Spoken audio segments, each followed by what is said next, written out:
In my previous lecture, I talked about, in Newton's Principia, his proposition 1, theorem 1, and then his proposition 2, theorem 2. In this lecture, as I mentioned then, I'm going to talk about his proposition 4, which is on page 291 of A Student's Guide to the Great Physics Texts, volume 2. I'm going to talk about proposition 4 and the corollaries that are immediately after that proposition. Again, I think I should give you a heads up at this point that this is a little bit more mathematical. After all, this is Newton's mathematical principles of natural philosophy, so we shouldn't be surprised that he engages in some more serious mathematics. But this is going to be a little bit of necessary work, things that we have to do really to understand how he develops his theory of gravity. Remember, Newton is trying to be very rigorous in how he arrives at his theory of gravity, okay?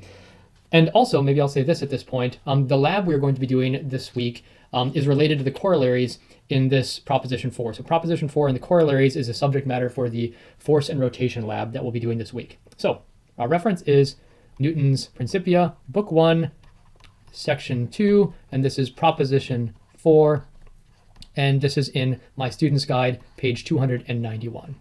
Okay. So here's what Newton is going to try to do. I'm not going to follow exactly what he does directly. I'm going to do a little bit of a different proof, but I think this will be a little bit more transparent. So in this proof, what Newton wants you to do is he wants you to consider two objects that are both moving in a circular orbit. So consider two objects or bodies that are moving around different circles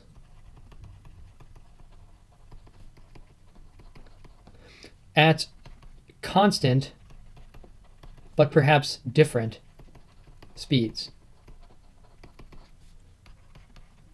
Okay, so I'm going to draw a picture of this. Imagine that you've got one of the objects moving around this circle and another object moving around this circle. So one's a big circle, one's a small circle.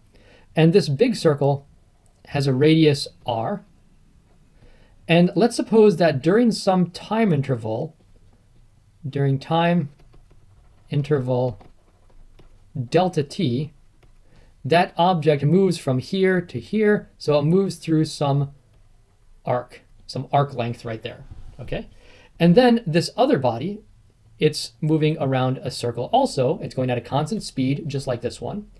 And during that same time interval, so the same time interval, delta t, it moves through an arc like this. Okay, so these have different radii and they're different arcs. I'm using capital letters for this object and small letters for this object.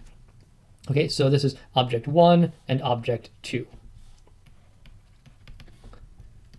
Now, what Newton is going to argue in this proposition is that in order to be held in orbit around this circle, you need to have a centripetal force acting on this one, right? So you're going to need to have a centripetal force always pulling in on this one. And you're also going to need to have a centripetal force pulling in on this one, right? That's what keeps it going in an orbit. If there was no force, this object would just move in a straight line.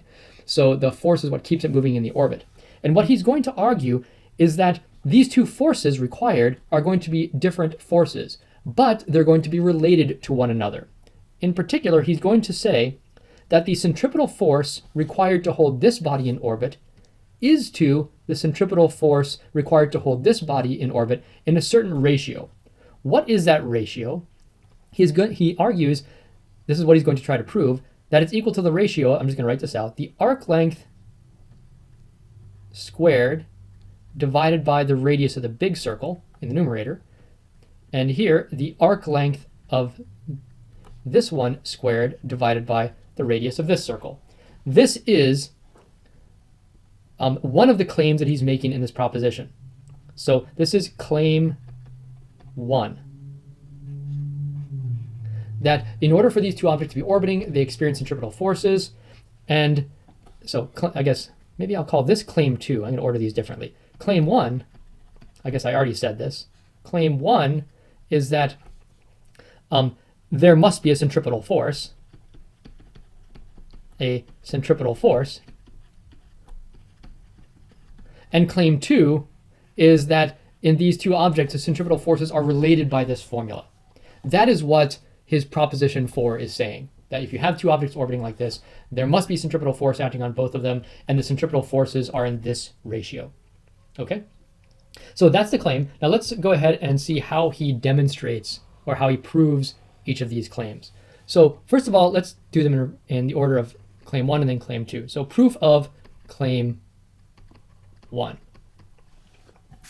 Well, here's how he argues. He says, if you're thinking about an object going around in a circle, and they're each going at constant speeds, since the speed is constant, that is, it's not kind of speeding up and slowing down and speeding up and slowing down. Since the speed is constant, that implies that equal areas are swept out by the radius